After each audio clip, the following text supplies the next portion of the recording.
you all to our interview today with Jonathan Queen. He's a Cincinnati artist. My name is Kevin Minty. I teach painting at Northern Kentucky University, and I'm really interested in getting to share with you some things about Jonathan. I've known him since, how long have we known each other? Since the 90s. Late 90s. The late 90s, yeah. So let's talk about, how did you get interested in art? I know I met you in graduate school, and if you want to talk about how you got interested in art, in the arts. I can't remember a time where I didn't want to be an artist. Some of my earliest memories are from some realistic nature prints that my mom had in the house, and it was by an artist who did really tight, detailed renderings, but the edges faded out to white, so you could see brushstrokes and evidence of the drawing. And it just fascinated me that something could feel dimensional and yet obviously be a flat surface. And it just almost kind of felt like magic. Something I didn't know when I was a kid, I was really into He-Man, and all the art on that line specifically was done with oil painting. And they captivated me. They kind of made those toys come alive. And then getting into skateboard art was just so powerful and influential to me. I've always drawn. When I started painting in high school, I hated it. I was like, I'm never doing this again. But, once you get past the learning curve of, I did the same thing for oil paintings. I'm never going to do this again. And now I love it. I depend on the long drying time. And it's just amazing that I think it's a never ending journey of the things you can learn. My dad was a firefighter, and when you're a kid, it's like, do you want to be a firefighter or an astronaut, or there's something like, it's like all these certain things that seem so cool from a distance, but it's never really been a question. Yeah. And so you have a lot of kids.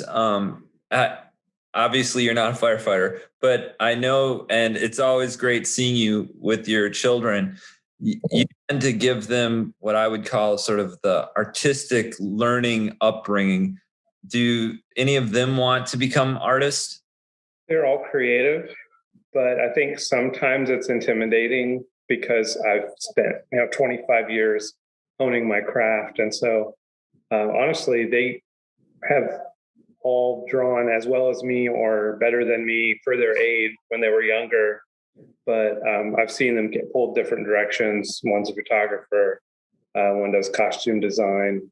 Actually, my youngest is interested in oil paint, but feeling kind of intimidated. And while I've never really tried to push an art agenda on them, they can't help but to have received so much stuff. Like they would be in school and come home, we're talking about the color wheel.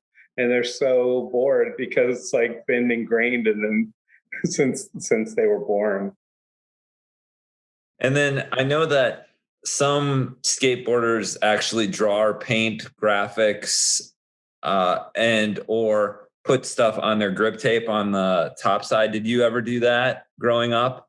Yeah, I spent many hours with paint pens, and it's kind of interesting to create artwork that you're going to destroy it yourself in a pretty short amount of time. But it's part of the self-expression. I think one of the things that drew me to skateboarding, I grew up in a real sporty family and I was the baby.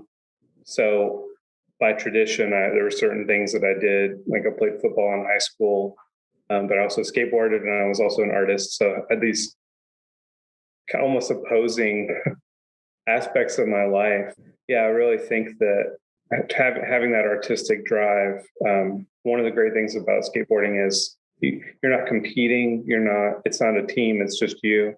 And so, yeah, I would say some of my earliest quote unquote paintings were on grip tape. Cool. Yeah. And then you're not going to get graded for it. It's just you actually stepping on your artwork every day, which is a great way to kind of like understand that some things aren't very precious. Mm-hmm. So in terms of you starting to learn about art, who were your first artistic heroes? Who are your heroes now in terms of who do you look to? I think once I actually started studying fine art, I loved the Italian Renaissance. But I'd say mostly in school, I was influenced by 19th century European painters like Waterhouse, Bouguereau, just the discipline that they had from their academy training was something that I kind of longed for. And I think because of the time we were in school before the internet was common and before you could kind of search things out, you just went to the school that was in the city where you lived, you know. And another thing that was kind of taboo in the 90s in art school was illustration. But I would say some of my major influences were early 20th century painters like N.C. Wyeth, Norman Rockwell, J.C. Landecker. I mean, those guys, they all painted in a way that you could tell it was observed, but it was also internalized and filtered through the way that they saw. And I think probably all of my favorite artists are artists that don't just paint exactly what they see, but it's interpreted, you know, through their sensibility. I remember several years ago, we went to the Brandywine Museum and we were looking at some N.C. Wyeth paintings together, and just all of the textures and just, I mean, he's telling a story, but at the same time, there's so much to glean from what he's doing as a painter. Could you talk about seeing some of those paintings in real life for the first time? I think what amazed me first was how big they were. You know, if you think about the books that he was illustrating for, the final image might be 3 by 5 inches. And those paintings were close to 3 by 4 feet. And there's an expressive quality when you paint larger that really is attractive to me. There's an economy of brushstroke where it doesn't feel like it's been fussed with. It feels fresh, even if it was heavily detailed and rendered. I paint smaller than that. And I kind of, on a small scale, I try to make myself be more direct and let more brushstrokes show.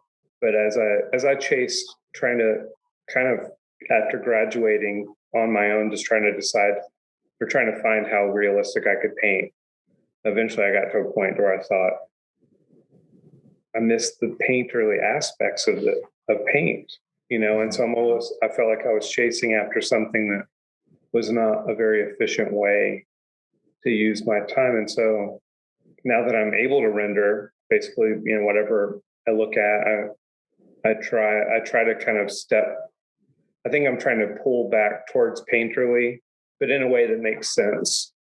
I guess you started talking about scale, and I guess if we're talking about scale, for you, we have a painter that makes still life paintings, and some of the things you do are about life size, and you're painting toys, but then you've also had these really large scale commissions, like doing the Korger mural or doing the Kenner toy mural, which I can't even fathom how much acreage that is in terms of painting. Can you talk a little bit about your different mindsets from making a small painting to something that's so gigantic, which would blow anybody's idea of scale away? Yeah, it blew my own sense of scale away because as a realist painter and somebody who, I don't really try to do trompe-l'oeil paintings per se. I like showing the illusion of volume, but I'm not trying to hide the fact that it's a painting. But that being said, I feel like I have a real positive connection with the actual scale of objects, and I pretty much always paint objects at eye level, so that when you're viewing the painting, you're having the same type of one-to-one response you would to objects that were in front of you. So I basically set the still life up in the studio and paint directly from that. Obviously, I can't set up a still life and paint an 8,000 square foot toy mural. So whenever I do large scale work, I lean on kind of the Italian Renaissance mindset of the site-specific nature of the wall, where the dominant viewing area would be, which is obviously if it's on a building, it's lower, and then to which corner. And I also always think about exterior paintings, murals, with how they line up with the path of the sun. Because for me, I like things to feel realistic. And so I didn't want there to be a real obvious opposition of the directional light that I use. And then just using classic methods of creating a grid. So for the large murals I did through Artworks, on a printout 8.5 by 11, 1 square inch would equal 2 square feet on the wall. And then for really detailed areas, might subdivide that. But basically it's a chalk rendering on the gesso. And then once that's approved, doing a gray outline with maybe like a 1.5 inch, 2 inch brush. And then I spent many hours. I think for the toy mural, I mixed up about 730 different colors. I don't know. I hope that number's not growing like a fish story. Like it was this big, it was this big, but it was over 700. And because we had all the cups there. And as I was going through to see like what could be salvaged and what should be pitched, I counted them up. So it's a really detailed paint by number, just to get it blocked in. But I don't personally like painting in the style, like in Photoshop, it's called posterize, where you can take a photo and you can pick how many different steps or gradients you want. And it does some weird things with tones.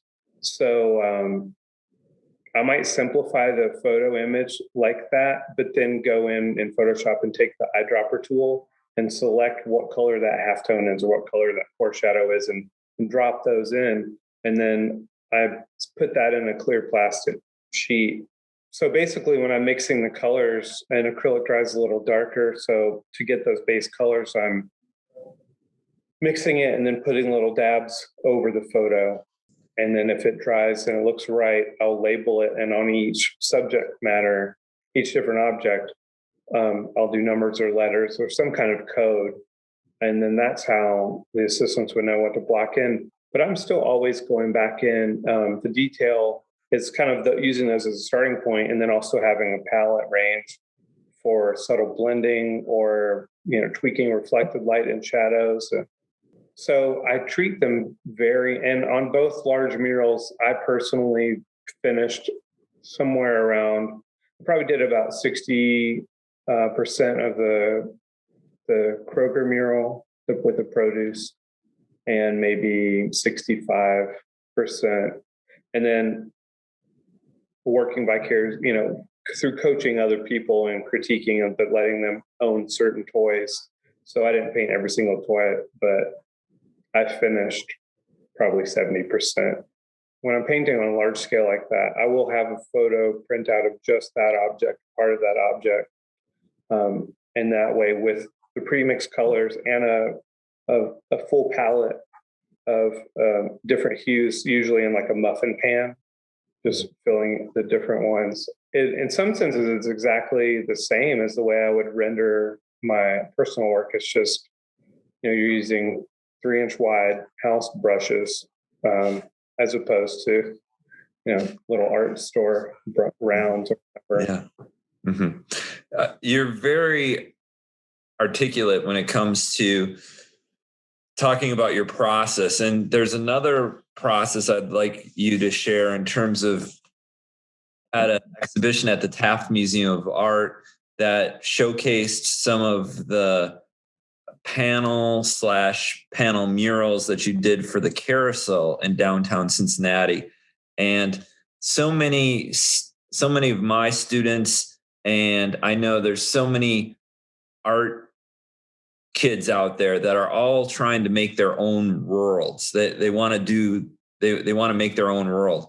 And your Carousel just came to life. It really highlighted all the different places in Cincinnati, and you kind of made Cincinnati your own, almost like Jonathan Queen's vision of Cincinnati. Could you talk about the process that you went in for creating that world?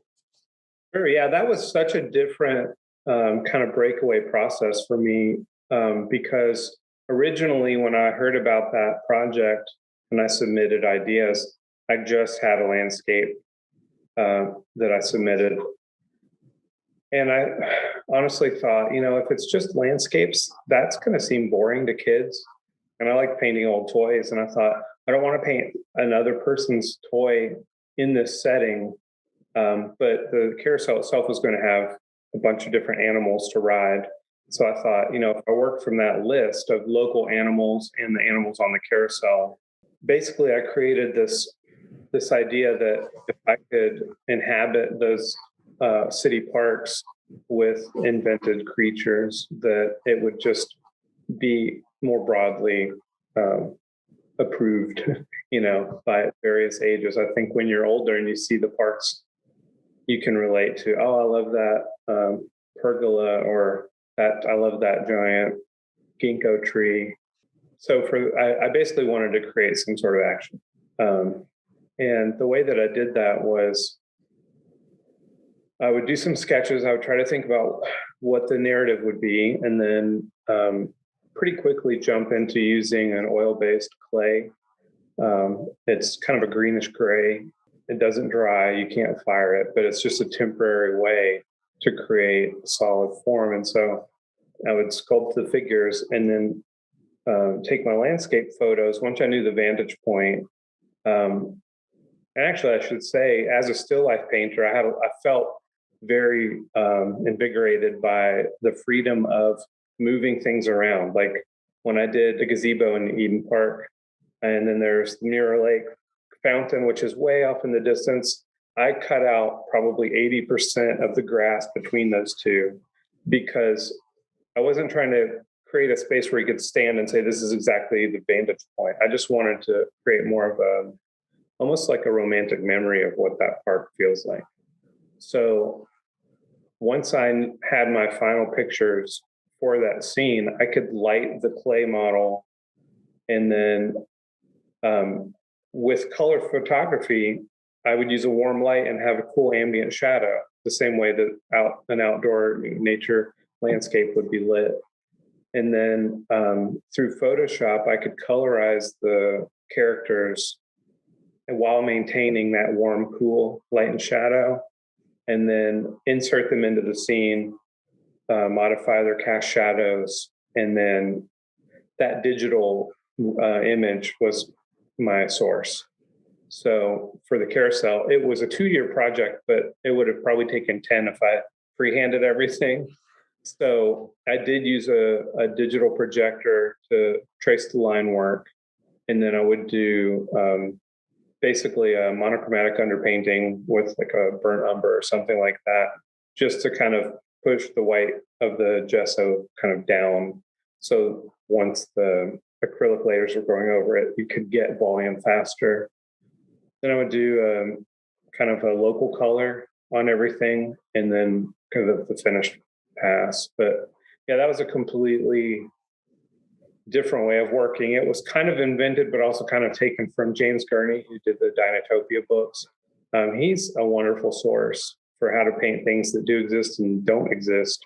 And he's very free on his blog and on social media. He shares a lot of short videos, and I owe a lot of gratitude to him for explaining how to create something that doesn't exist. Yeah.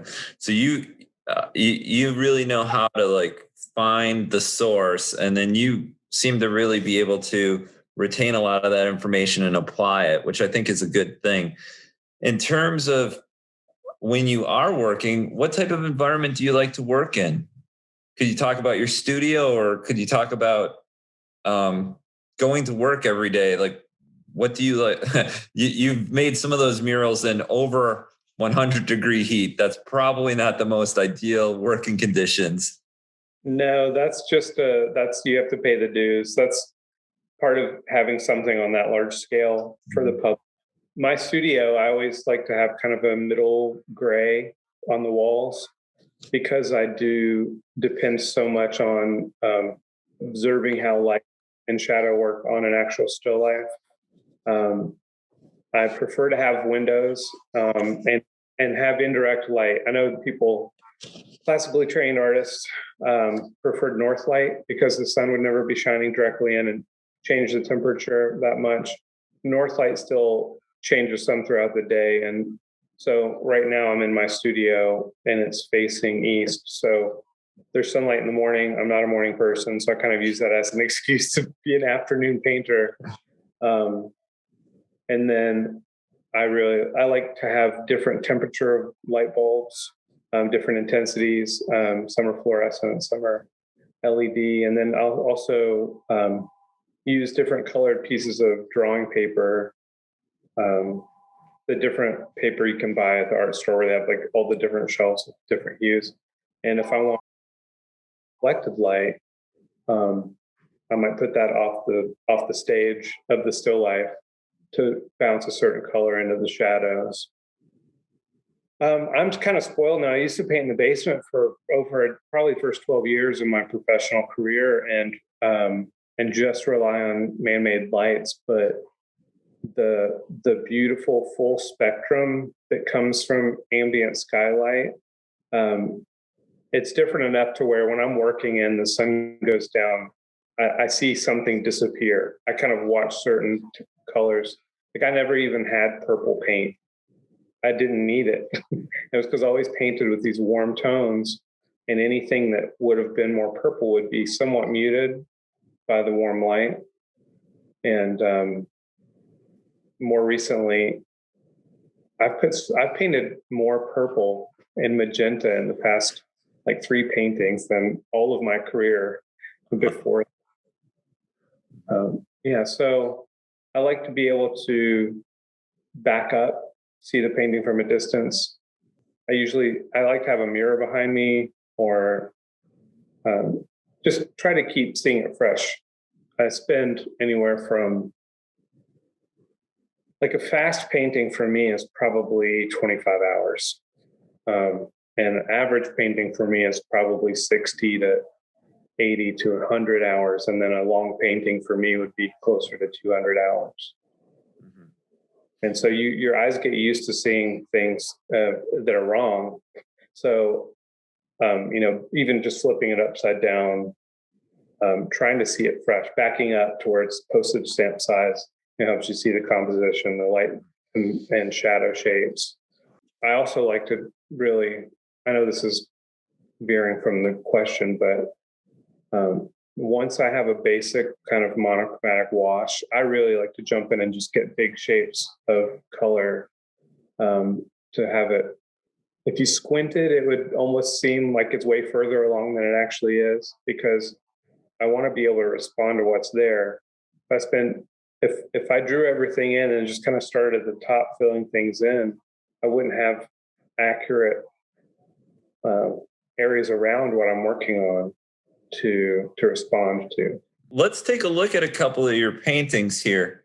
Could you talk a little bit about the narrative qualities of this painting and why this painting is important to you? I love film. I love animated films, and I love kinetic art. But as a still life painter, I think the things that really draw me to it are to be able to just spend a lot of time observing different surfaces, textures, and colors, and the way light bounces around. I like the dramatic quality of the stage.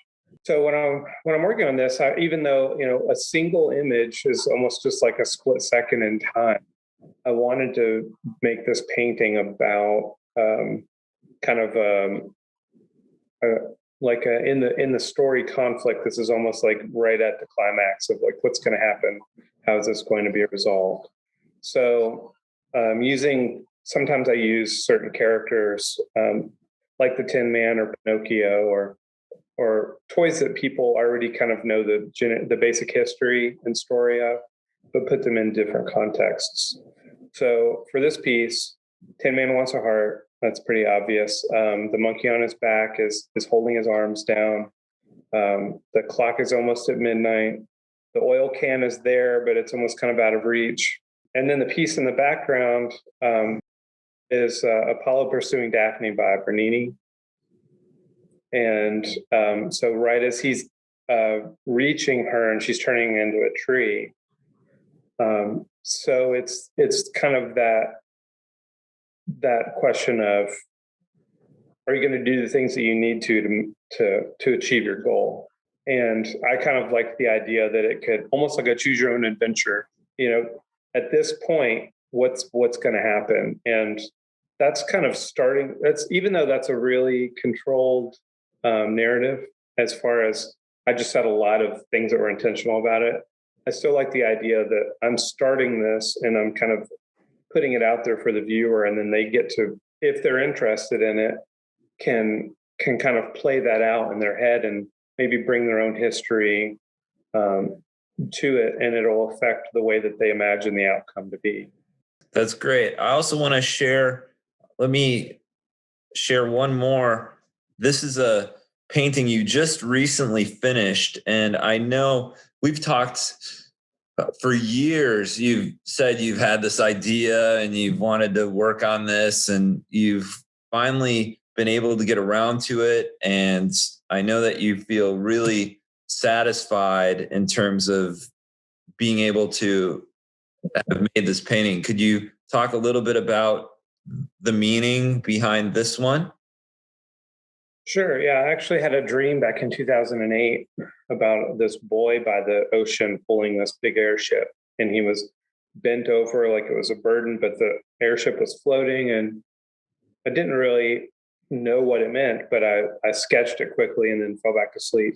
Over the course of a couple of years, I actually constructed the airship out of found objects. It's mostly a canister from a vacuum cleaner, but there's some candelabra parts and some coffee pot parts on there. And I cut a few of the things I created the fins and the propellers out of sheet metal, and made the boy I sculpted his face and his legs, and sewed the clothes, and it's kind of built over kind of a Frankenstein body of about 4 different toys. And then I was in Oregon in 2010 on the beach where they filmed Goonies, and I realized this is the perfect background for my idea. That the water was on the left, the wedge of land was on the right, this late day sun raking across out from under this cloud. And so I've set this up in 3 different studios, and I just finished it at the end of last year.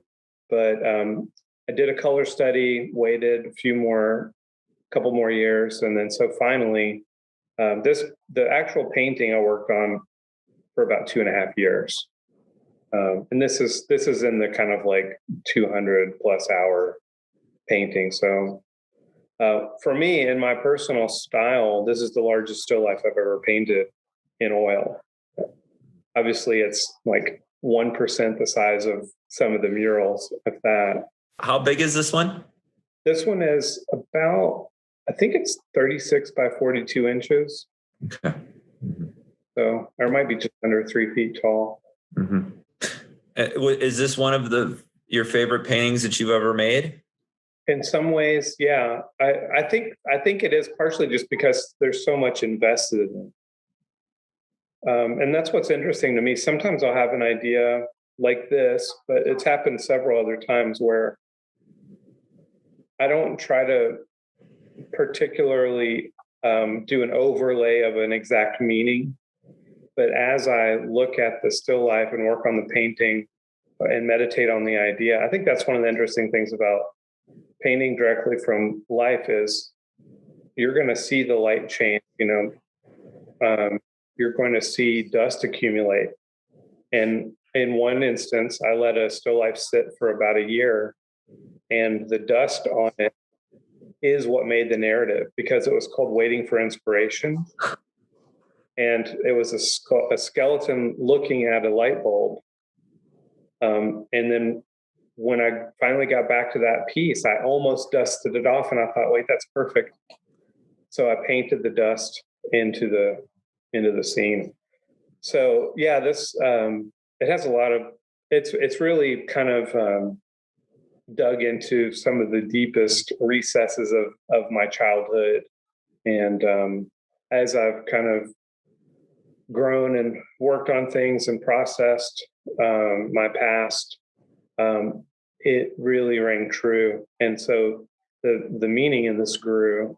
So in some ways I could say this is probably the most personally loaded meaning. I'm not saying that the right way. The piece that I've done that has the most personal meaning in it. Yeah. Mm-hmm. And it's like, talk about Zen painting. I'm going to paint dust. And you're talking about a meditative act. And then it all kind of circles back, because when we saw some of the work at the Brandywine Museum, there's an N.C. Wyeth painting where he actually paints the dust on the still life. So you're kind of you're having a conversation with one of your idols. I like that. What are some of your other favorite things? You've talked about early 20th century illustration and just the love of painting. What other things provide joy and inspiration for you? I mean, it's funny. It almost sounds like a canned answer, but just being out in nature, late day sunlight raking across the landscape, watching birds and insects and happening upon creatures. It's probably one of the top things that I've seen in my adult children when they come visit. My second born was pointing at a tree and saying, "Oh, look, the sun's coming through the leaves." And for me, that moment, if you can enjoy nature around you, then you're going to have a rich life.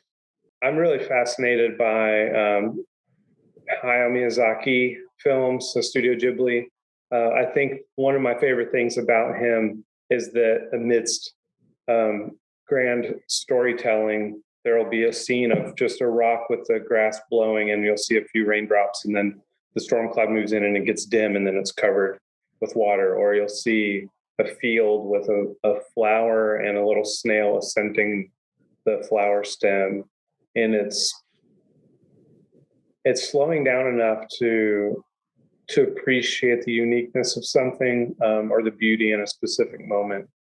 I think I'm drawn to antiques and vintage toys because they've lived life and they've been beaten up and used, and maybe they are like obsolete as an object, like a typewriter is, but there's a history there.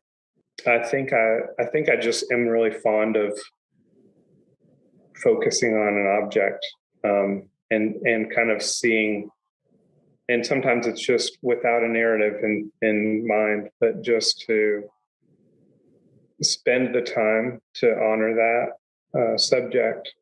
One of your questions was about like art teacher influences.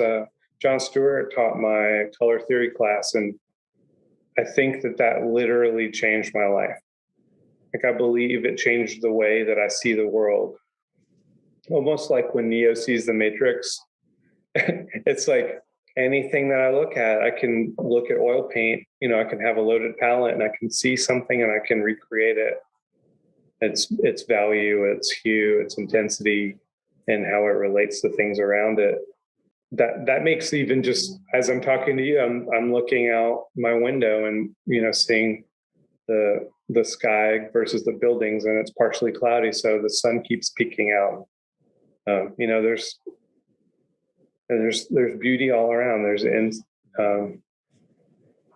When I was younger, I thought that was enough. Like, if I just sat here and took a picture of what I'm looking at, and then whatever composition came out of the camera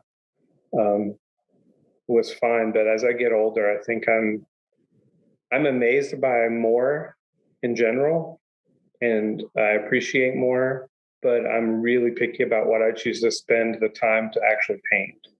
So it's harder for me to come up with subject matter of things that I actually want to paint.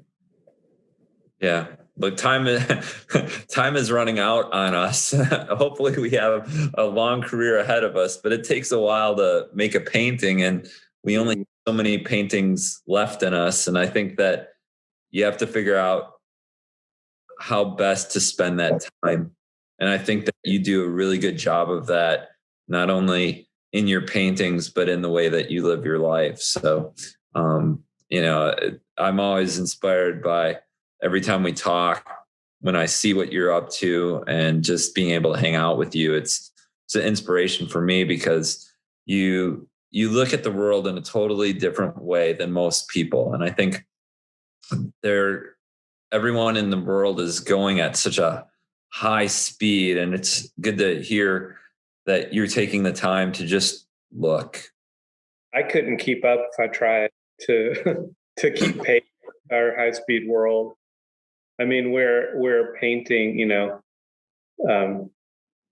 we're pushing oily dirt around with hairy sticks. I mean, that's not new technology. I kind of like the idea, though, that some oil paintings that I've made of vinyl toys, like as vinyl is degrading over time, or even photorealist painters who, we don't know how long the paper that photos are printed on is going to last. So it's kind of interesting to think like at some point there will be paintings of photographs that are still around when the photos that were used for reference are long gone. Yeah, I want to thank you, Jonathan, for sitting down and talking to us about your work and about just the things that make you happy. Do you have any shout outs that you want to say to anyone or thank anybody? And it's just, I don't know. I think that this is a great time to just be able to be thankful for doing something that you love and knowing that there's people out there that support you. Yeah, I do want to give a shout out. It's a really good friend of mine, Kevin Minty. He's been an inspiration for me. Your diligence in the way that you plan, attack, and go after things, and to kind of see how your career shifted from doing more landscape to landscape with figures, and in skateboarding too. I mean, it's people like you that take somebody like me who has I struggle with schedule. I struggle with like steady progress. And I can look to somebody like you and be inspired to just keep diligent, and, good things will happen. So thank you. Well, thanks. Anybody else you want to thank? You have such a great support system with your family, and Yeah, well, it's a long list. I'll just say, my wife Irene. I mean, she's been a great support, and kind of helped me with a lot of non-painting aspects of life, and been a great mom. And she sacrificed a lot. I mean, we're both artists, but I remember when she kind of reached this point when we started having kids, and she said, for me to be pursuing a job, she kind of felt this strong draw to be at home and be a mother. And so I've worked a lot of different odd jobs through the years, sometimes full-time, sometimes part-time. Currently I'm painting full-time, but it's been a struggle, definitely. But, for whatever I'm lacking in the most modern conveniences of life, I think by pursuing an art career has definitely enriched my life in ways that I can't put a price tag on that. great. We'll end with that. Good job, man. Thanks. Thanks, Kevin.